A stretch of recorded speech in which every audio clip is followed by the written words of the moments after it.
नमस्कार मित्रांनो, तो भेटूया पुन्हा नवीन एका व्हिडिओमध्ये. तर मी तुमचा लाडका राहुल भांगरे. तर आज आपण आलो होतो भैरवगड ट्रेकिंगसाठी. तो शिरपुंज या ठिकाणी आहे. अकोला तालुक्यामध्ये अहिल्यानगर जिल्ह्यामध्ये शिरपुंज गावामध्ये हा भैरवगड आहे.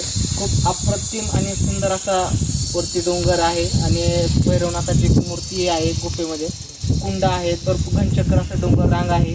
खूप सारखं बघण्यासारखं आणि तुम्हाला पुढच्या पूर्ण ब्लॉगमध्ये पूर्ण ती व्हिडिओ बघायला भेटेल. काय काय आहे, काय काय नाही आणि आम्ही कसं तिथं फिरलो, काय काय आहे त्या ठिकाणी, ते तुम्हाला सर्व पाहायला भेटलं. पूर्ण व्हिडिओ नक्की बघा. जय महाराष्ट्र. आज आम्ही चाललो होतो भैरवगडला. मस्तपैकी प्लॅन होता. 5-6 वाजता उठून आम्ही चाललो होतो, कारण का लवकरात लवकर गेलं म्हणजे चांगलं असतं नाही का उन्हाच्या आत. तर आम्ही 5-6 वाजता ते पोचलो होतो. हा भैरवगडाचा डोंगर पर्वत रांग होती. हा सुमारे 4000 उंचीचा आहे आणि हा गिरिदुर्गामध्ये येतो. तर म्हटलं चला, आपण लय दिवसापासून इच्छा होती का जायची, म्हणून आज केला आम्ही प्लॅन.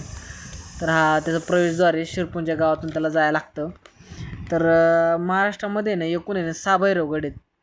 त्यापैकी 2 भैरवगड आहे ना अकोला तालुक्यामध्येच येतात नाही का. एक हरिश्चंद्रगडाच्या प्रभावळीत आहे. हरिश्चंद्रगडावरील टोलरखिंड आहे ना, त्या मार्गे येणाऱ्या वाटेवर लक्ष ठेवण्यासाठी होता. आणि कोथळ्याचा भैरवगड त्याचं नाव आहे तिथं नाही का. तर राजूर मार्गे येणाऱ्या वाटेवर लक्ष ठेवण्यासाठी ना शिरपुंजाचा भैरवगड होता नाही का. मग भैरवगड ते लक्ष ठेवण्यासाठी होते, देखरेखीसाठी. पण तिथं भैरवाचं मंदिर आहे वरती नाही का गडावर. तर तो आहे ना तिथल्या लोकांचं आहे ना एक श्रद्धास्थान म्हणून असतं नाही का. आणि याची वाट राहते नाही का. वाट म्हणजे यात्राच असते दरवर्षी ना, आश्विन महिन्यात राहते नाही का. रविवारची भैरवाची वाट राहते. पक्की लोक येतात ती. रविवारची गर्दी भरपूर राहते नाही का. आणि ही ना गळी नाही का, एक घनचक्कर डोंगराका जाती.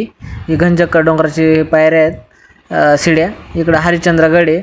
आणि मग मस्तपैकी 20 मिनिटात पोचलो होतो ते नाही का. मग आता तिकडं आपल्याला भैरवगडाला जायचं होतं. हा तिकडून कळसूबाई मस्त दिसत होती नाही का. आम्ही तिकडंच राहतो कळसूबाईला.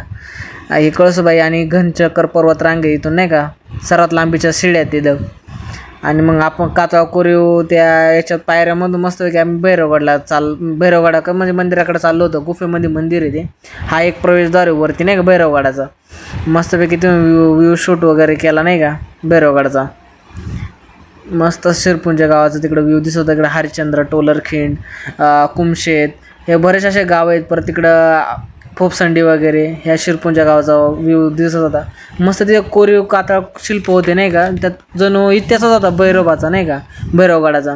पण आता ते कोणाला माहिती आहे खरं गोष्टी काय माहीत नाही. मस्तपैकी गुफा वगैरे राहण्यासाठी सोय आहे नाही का. तुम्ही कधी येऊन राहू शकता, टेंट वगैरे असेल तर. फक्त कचरा वगैरे करू नका एवढी विनंती राहील नाही का तुम्हाला.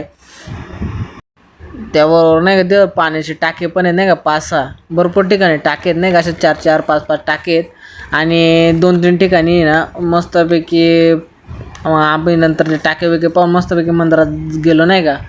तिथं मस्तपैकी भैरवबाई ना असा घोड्यावर बसून होता नाही का. हातात तलवार वगैरे घेऊन असे ते मूर्ती होती नाही का मस्त. ते प्रसाद वगैरे लावायचा किंवा जे जे नवीन लग्न झालेलं असतात ते पण येतात नाही का प्रसाद लावायला वगैरे. त्यामुळे काहींचं कुलदैवत पण आहे ना, त्याच्यामुळं त्यांना यावं लागतं लग्न झाल्यावर वगैरे. तर मस्त दर्शन झाल्यानंतर म्हटलं चला फिरून येऊ. मस्तपैकी जे गुफेमध्ये पाणी वगैरे होतं नाही का, थंड पाणी एकदम स्वच्छ. खूप छान वाटलं नाही का. ते मासे वगैरे होते त्यात. म्हटलं चला आपण परत एक शूट घेऊ बाहेरचं नाही का. फोपसंडी, तिकडं टोलरखिंड, हरिश्चंद्रगड, आंबीत डॅम होता. मुळा नदीचा डॅम वगैरे. त्याचबरोबर इकडं घनचक्कर पर्वत रांग होती. मग आता परत म्हटलं चला आपण परतीच्या प्रवासाला लागावा नाही का. ऊन व्हायच्या आता आपण खाली जावा. तर म्हणलं आम्ही चला आता निघतो खाली नाही का. म्हणलं आता ऊन तर झालं आहे, गर्दी होती. त्यात म्हातारी बाया असल्यामुळं आम्हाला कसं हळूहळू चालायला लागायचं. शिड्या होत्या ना, शिड्याने जरा हळूहळू चालायला लागत आहे. चला टाटा बाय बाय. मग आपण भेटूया पुढच्या ब्लॉगमध्ये नाही का. तर नवीन असेल चॅनल तर आपल्या चॅनल नक्की सबस्क्राईब करून घ्या नाही का. अशा इंटरेस्टिंग गोष्टी किंवा अशा ट्रेकिंगच्या गोष्टी पाहण्यासाठी, नवनवीन ऐतिहासिक गोष्टी पाहण्यासाठी नक्की आपल्या चॅनलला सबस्क्राईब करून घ्या. अशा नवनवीन व्हिडिओ तुम्हाला पाहायला भेटली. चला टाटा बाय बाय. भेटूया पुढच्या ब्लॉगमध्ये.